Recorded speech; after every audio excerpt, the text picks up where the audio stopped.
กับทักทายสวัสดีเด้อFCเพื่อจุกทุกคนเนาะมาพบพ่อกับชาวนางอีกแล้วไปพี่น้องมานี่กันเลยเนาะชาวนางกันไปดำน้ำแต่ตอนเช้าเพราะว่ามันแดดฝนบ่ตกไปพี่น้องชาวนางกันมาดำน้ำแต่ตอนเช้าตอนเร่งขับบ่ายบริไปเนาะก็เลยชาวนางคือว่าเห็นอันพ่อของน้องกระแตมาเนาะชาวนางก็สิไปเบิ่งคือว่าเห็นอยู่ในเหือนชะเทืองนี่แหละ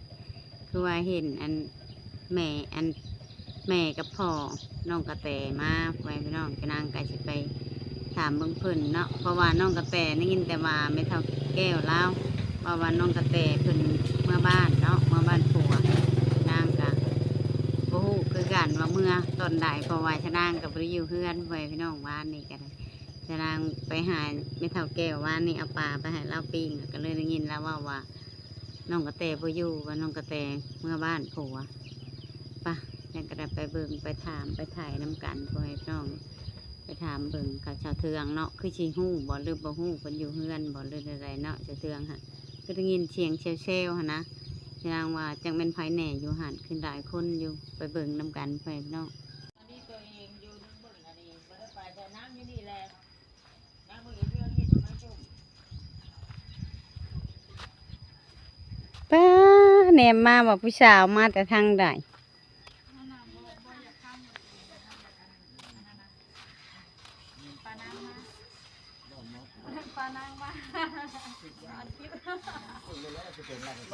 ป้า โดยสบายดีพากันเฮ็ดหยังเดี๋ยวนี้ สบายดี โดย แกงหน่อไม้ กินแกงหน่อไม้ แกงไม่ชุ่มกัน โอ้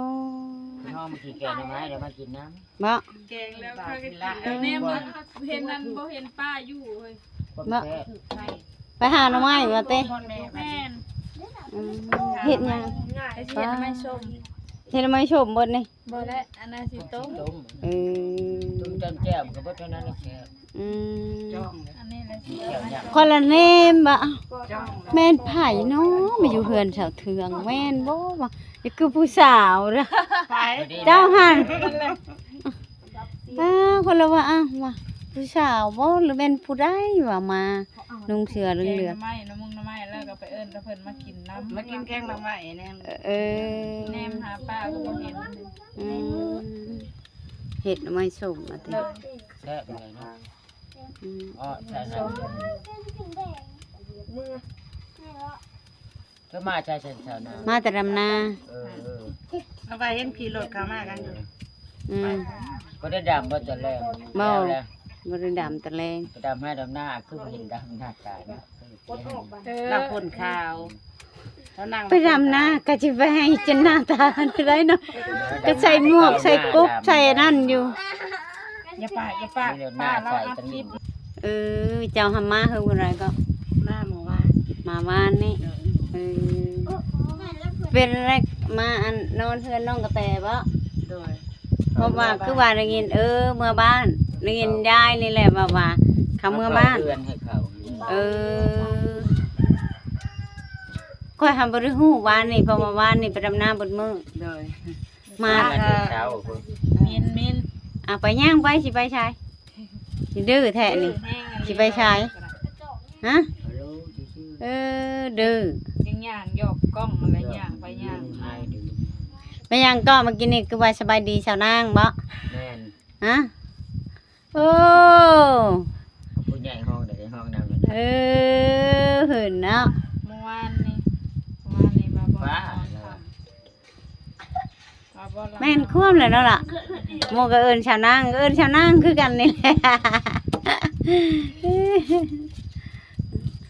พูดไปไทยชาอันมันจอยไปเฮ็ดเวียก ไปถามเบิ่งหน้าวีอะ อืม ไปเบิ่งแบบว่า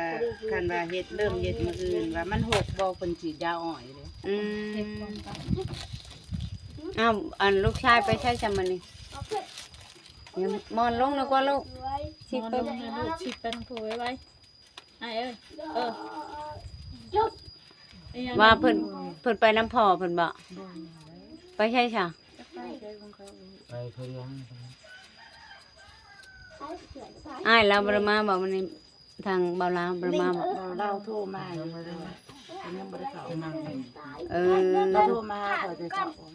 รมาถามอยู่เรือนเด้ เออ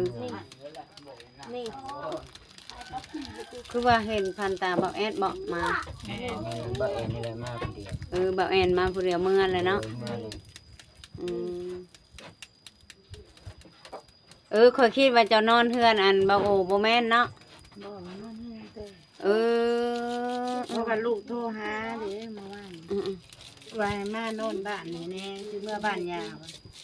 เพิ่นเมื่อหยังฮู้จักอยู่บ่เจ้า เมื่อลินซื่อๆนี่แหละ มาเล่นซื่อ โดย ๆเอ มัน อ น้ำบ่าวอุลี บ่อุลิเมื่อพูด เอาเมียมาปัวก็พอเท่าเราได้ไม่เท่าแล้วบ่จัง เออเยอะเจ้าหาว่าขี่รถใช้ทางหวานนี่เนาะข้อยก็บ่ฮู้เจ้าว่ามา ค่อยประจักษ์ เออ ได้ล่ามาเอานี่ก็ อืม ส่วนละลัดเอาอยู่แคมป์ อืม เป็นทางนะเมื่อเราเดือดถึงมื้อเมียเราก็เมื่อก็กัน อืม เมื่อเราก็บ่สบายมาพ่อแม่เราแล้ว อืม น้ำก็ได้ แม่นเพราะว่าบ้านเราอยู่ เท่า พุ่น แล้วอันนั้นก็ได้ บ้านเราอยู่พุ่นเราก็เมื่อเนาะว่าเพิ่นเฮ็ดหลายเลยจะทำไมชมนี่จะเทืองไปหาหน่อไม้ว่าติมื้อนี้ ตำใส่มะเขือ ตานอนเบิ่งคักอันนี้ อืมพร้าว ตานอนเบิ่งคัก เมื่อบ่นำพอเจ้าฮะ ตุ้ยขึ้นเลย เมื่อบ่ มันพี่ดิ ปานางสิเมื่อส่งไปบ่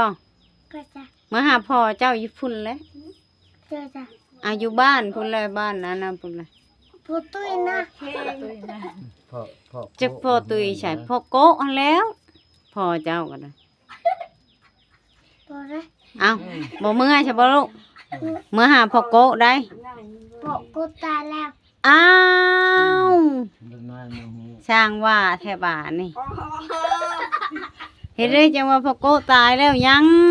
ไปหาพ่ออ้วนอันพ่อตุ้ยไปบ่แล้ว หาพ่อโกะเจ้าโผอยู่บ้านโผบ้านแม่ดอกโผไปบ่ฮะเอ้าได้บ่เป็นยังบ่ เอาสิโทรหาอีพ่อ เอ โทร อ หาพ่อตุ้ยและมา อืมบ่เอาแล้วบ่พ่อโกะฮะเจ้าบ่คิดฮอดบ่เออน้อยเอ้ย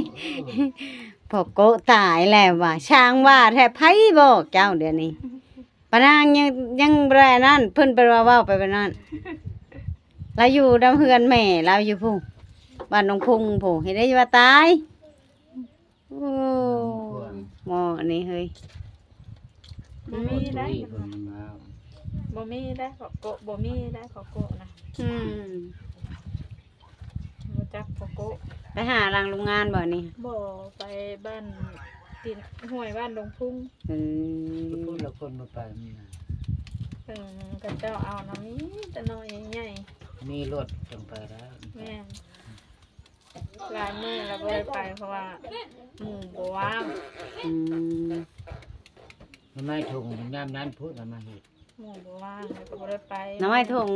เฮ็ดเดียวนี่ก็ได้ ได้บ่ ได้ตัวมันอันนั้นฮะ น้อง ตัวมันหน่อมันขึ้นเหี่ยวหั่น อ๋อเหี่ยวหลายเหลียโลนี่ ตัว นะ ขึ้นเหี่ยว บ่ หั่น ชอบมันเนาะชอบ จักมื้อก็อันเพิ่นมื้อถามว่ายังบ่ชุด เพิ่นเมื่อน่ะยังบ่ฮู้เลยเด้อ อื เอา ม น่ะบ่ได้ฮู้ อืม เพราะว่าลูกบอกว่าเมื่อน้ำเบาหลีมันเกี่ยวกับสิได้ ทรา มา บเพิ่นเว้าเมื่อวานนี่ว่ามื้อนี้มื้อมา เอ เพิ่น อ ว่าเพิ่นห่วงเพื่อนเด้เพิ่นว่า เออ เพิ่นว่ามื้อนี้สิมาแต่ว่าพังไป มื้อแล้วก็เนาะปกติเพิ่นที่โตแล้วทางนั้นก็ปันแม่พ่อแม่ก็มื้อหึงๆเพื่อสิได้มื้อหึงๆมื้อเท่านึงอยู่ ด้านนอก ก็สิอยู่หึงแน่แหล้วเนาะก็คือเฮาคือกัน เนาะบ่ได้เห็นเนาะ หากก็คือว่าแหละคันว่าเมื่อคันว่าสิมาพร้อมเรามันก็คันเรามาก็ได้มารู้ได้คันว่าเฮาบ่ทันได้หยังมาก็ได้มารถใช้ทางแล้วบัดนี้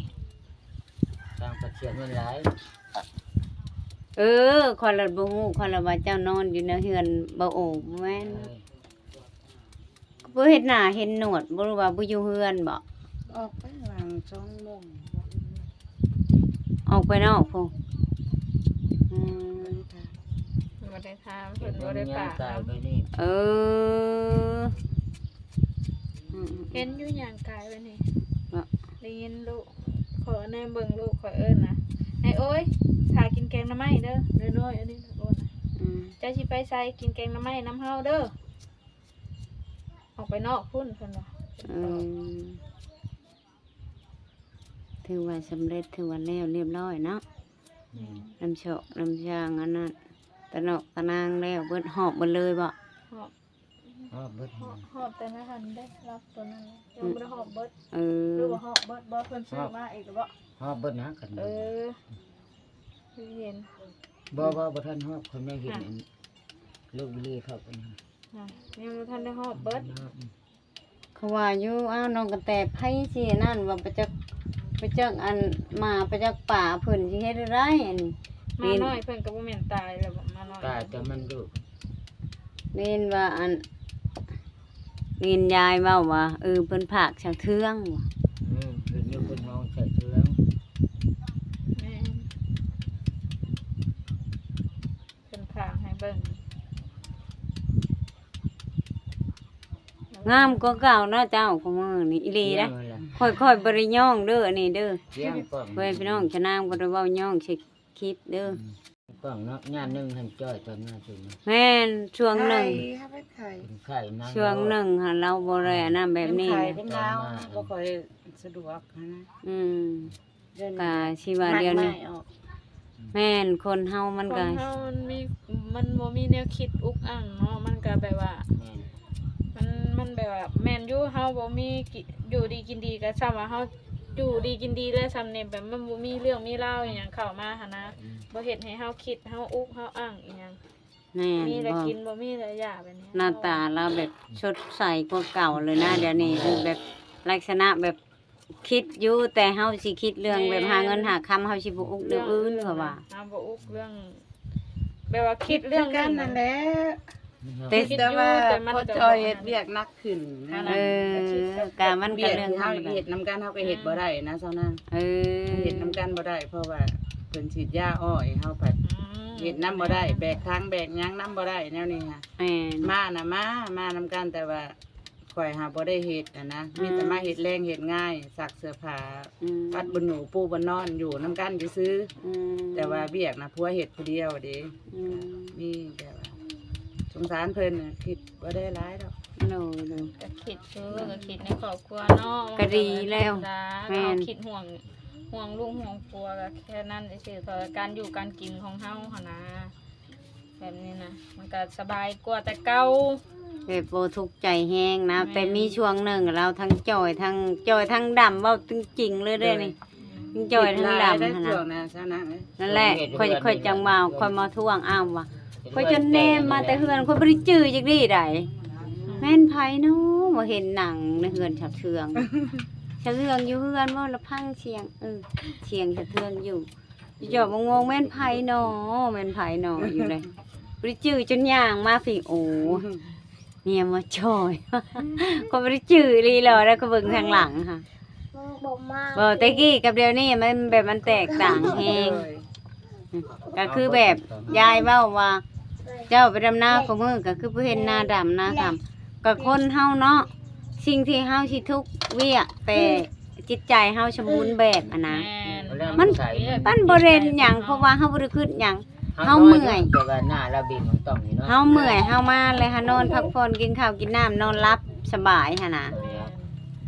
ครอบครัวเพื่อนชานกับแบบว่ามันบ่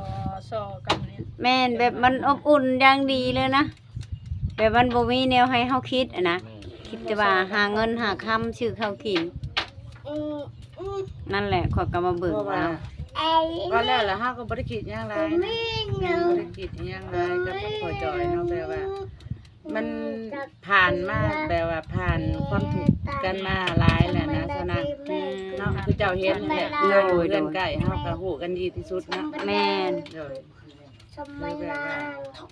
ไปตามมีตามเกิดตามอยู่ตามกินแบบว่า มันก็พอมีพอกินก็พอไปเรื่อยๆหั้นนะซะนะ โน่ ก็เลยว่าบ่ต้องคิดมันคันสิ่งที่เฮาคิดแล้วมันก็บ่ อันนั้นก็เลยบ่ตัดปัญหาออกเฮาบ่คิดดีกว่าอหย่างนั้น อีลงกับอีลง ก็เลยบ่จะคิดหยังหลาย โดย คิดปกติของแบบว่าธรรมดาเนาะ โดยแบบเฮาก็สิไปเก็บคิดหลายมันก็ปวดสมองเนาะ เพราะว่าลูกแต่ละคนก็มันคันคาเขาตั้งรักได้เนาะซะนะแต่ละคนก็แปลว่าเฮาก็เขาก็เอาตัวรอดเฮาก็เอาตัวรอดมันก็สบายขึ้นนะ แม่นเฮาก็ดีใจนำลูกเนาะ โดย เพราะว่าลูกเขาก็มีแบบมีทั้งผู้ใหญ่เพิ่นช่วยให้แบบว่ามีเบิดสมบูรณ์แบบเนาะ โดย บ่โอ้เพิ่นก็มีเฮือนมีหยังของเป็นของตัวเองหั่นน่ะ ที่ว่าลูกจะตั้งใจเฮ็ดใจสร้างใจอยู่ต่อไปบ่อหยังนี่ก็ชิดของลูกใจของลูกเนาะแปลว่าเฮาจะมาบีบบังคับลูกก็บ่ได้เนาะ โดย จิตภายใจมันเนาะสาวนางเนาะ โดยแม่นความเจ้า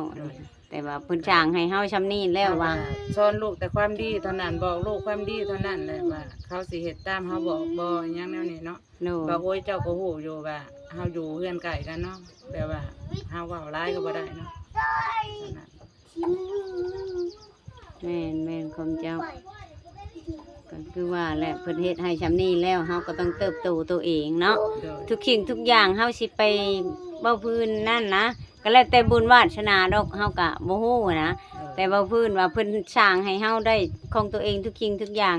เฉพาะใจค่อยเด้อนี่เฮาก็แบบภูมิใจในชีวิตแบบชุดๆหั่นนะ โดย แบบเฮาหากินเฮาก็ดีใจนะเอ้ยเพราะว่าทุกอย่างมันมีเป็นของเฮาเฮาก็มีแต่หาเงินหาคำหาข้าวหาน้ำเนาะ โดย เฮากินแบบเฮาบ่ได้คิดหลายหั้นนะเว้าง่าย โดย ๆก็แบบค่อยแต่กี้อยู่น้ำหมู่แบบคิดใส่สมองปัดโอ้ปวดหัวแฮงคันเฮาบ่มีทุกสิ่งทุกอย่างค่ะนี่คนก็ดีใจน้ำเขาเพราะว่าน้องอูเพิ่นก็มีบ้านอยู่น้องกระแตก็มีบ้านอยู่มีเพิ่นช่วยมาซำนี้ก็ก็ดีใจยังวะดีใจภูมิใจขอแต่ว่าให้ลูก มีชีวิตที่ดีขึ้นไปให้ดำเนินชีวิตตัวเองเนาะ โดย เฮาก็ได้ เมื่อเช้านี่ก็พอเฮ็ดกินแล้วก็เลยห้องลูกไม่กินข้าวบ่โอย อืม ก็บอกเบิดทุกสิ่งทุกอย่างว่าสิเริ่มต้นแนวใดสิอยู่แนวใดกินแนวใดก็ต้องแบบว่าให้เป็นผู้ใหญ่พ่อเพราะว่าตัวเป็นอ้ายกกอ้ายข้าวหมู่ แม่น คือว่าข่อยก็บอกได้สำที่ข่อยบอกมีแต่ความดีสำนั้นแหละแบบว่า ให้คิดเอาหั่นแหละแบบว่าเพิ่นสร้างซาให้แหละผู้ใหญ่เพิ่นซอยเรือมาเบิดทุกสิ่งทุกอย่างแหละ อืม คันอยากได้คันอยากอยู่ก็บอกกับเพิ่นแนวนั้นแนวนี้เฮาก็เว้าเบิดได้ซะนะ โดย แต่ว่าลูกเพิ่นก็บ่รับปากหั้นนะว่าคือเพิ่นบ่ตอบว่าน้อแนวนั้นแนวนี้ก็คือว่าดินโทรศัพท์ไปเรื่อยๆไปเฮาก็เบิดทางเว้าเฮาก็หยุดเว้าเฮาก็เว้าสำนั้นเนาะ โดย อันนี้คือว่าคำสอนลูกเนาะ โดย เฮามาเฮาก็บ่ได้มีอิหยังเฮามาเบิ่งเฮือนลูก คือว่านางแต่โทรหาพ่อกับแม่ว่าพ่อเอ้ยแม่เอ้ยไปนอนเฮือนให้เฮาแหน่เฮายังเมื่อบ้านยาว่าสัก2 มื้อ 3 มื้อว่าตามที่ลูกบอกได้ อืม พอเฮ็ดเวียกก็ต้องหยุดมาคันว่าหยุดบ่ได้ก็ให้พอเที่ยวเอาคันลูกยังบ่มานะ อืม คือมื้อนี้ล่ะ โดย เพราะมันจำเป็นเนาะ โดยก็ดีแหละเฮาก็คือว่าสอนลูกก็เนาะก็คือว่าแหละเลี้ยงลูกก็เลี้ยงได้แต่ร่างกาย แต่จิตใจของลูกบ่ฮู้ว่าลูกสิดำเนินไปแบบใดเนาะ ถ้าว่าสิป้าให้พ่อจอยมาผู้เดียวแล่นน้ำลูกผู้เดียวเราก็บ่เป็นเว้า อืม คันเฮามาเฮาสอนคันว่าลูกพังเฮาก็สอนตามที่แบบว่าให้มันถูกต้อง โดย ดูถือว่าเฮาบ่เป็นแม่เขาก็แม่นแต่ว่าเฮาก็พ่อผัดอาศัยเฮาผู้เป็นแม่ผู้เว้าเป็นผู้หญิงเนาะ แม่ ก็เลยแบบว่าทิมพ่อบ่ได้ก็ต้องมานำกันกับเขาแล้วเฮาก็ต้องมานั่งสอนลูกนำกันอหย่างนั้นนี่พ่อผัดเว้าบ่เป็นนะสาวนาง โดยแม่น ผัดได้อาศัยคอยนี่ให้เว้ากับลูกอยู่ที่ลูกเสือพังหรือบ่อหย่างนั้นนี่ก็แล้วแต่ชุดแต่เขาหั่นนะแต่ละคนนะสาวนาง โดย แต่เฮานี่ก็เฮ็ดดีที่สุดแล้วเนาะสำหรับ โดย เบิ่งลูกเนาะ แม่น คือเฮาเว้ากันนั่นแหละแบบว่า จิตภายใจมันบังคับใจเขาบ่ได้มันแล้วแต่หั่นนะ โดย เอาสำนัก โดยก็คือว่าเฮาเอาพ่อเขากับช้ำแม่เขาผู้หนึงเนาะคันว่าลูกคิดนะ โดย ก็เฮามาสอนเขากับหน้าที่ของเฮาอยู่แล้ว พ่อก็เป็นคนบ่ค่อยเว้าแม่นพ่อที่แท้จริงของเขา แต่ว่าพ่อผัดเป็นคนที่บ่เว้าสอนลูกก็บ่ค่อยได้นะ แม่น เขาอยากบอกเขาอยากเว่าแต่เขาผู้ชายเนาะเขาก็อาศัยเฮาผู้เป็นแม่หั่นนะไปไสกับไปนํกันตลอด คันมีหยังเขาก็แบบว่า เขาวางใจกับเฮาให้บอกลูก มีหยังให้บอกลูกเขาคือว่าฝากฝังกับเฮาจังซี่นะ โดย ก็เลยว่าจังได้มีความเว้าบอกลูกได้คันว่าบ่ออกจากปากผัวเฮาก็บ่กล้าเว้าลูกเขานะสาว แม่ นาง น โด แม่น ย ก็เข้าใจ โดยเฮานี่เป็นคนอยู่ทางกลางเนาะ โดย โดย ก็คือแบบเฮาสมมุติว่าเฮาฮักแพงเนาะ โดย ก็เฮาก็บ่เคยว่าสิมาเว้าแบบว่า บอกเขาสิ่งที่บ่ดีนะ โดย ตัวใดสิ่งดีๆเฮาก็บอกอยู่แล้ว โดย เพราะว่าเฮาคนพื้นฐานแบบว่าคนเฮาเห็น แต่น้อยจนใหญ่เฮาฮู้ดีเนาะ โดย ว่าเป็นจังไดเฮาก็อยากให้เขาแบบเติบโตในชีวิตที่ดีหั้นนะ สำนางหมดเห็นเขานี่ยังบ่ซ้ำสาวนางนะเนาะ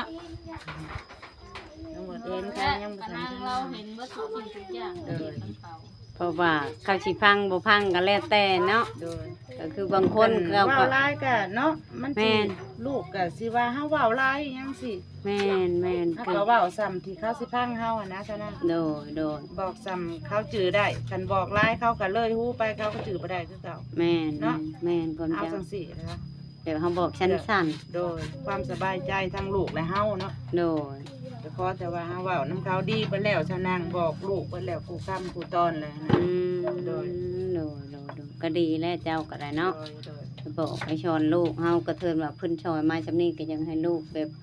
ดำรงชีวิตไปต่อให้ได้หันนะ โดย ความคิดของเฮาว่าเพิ่นให้กันที่ไป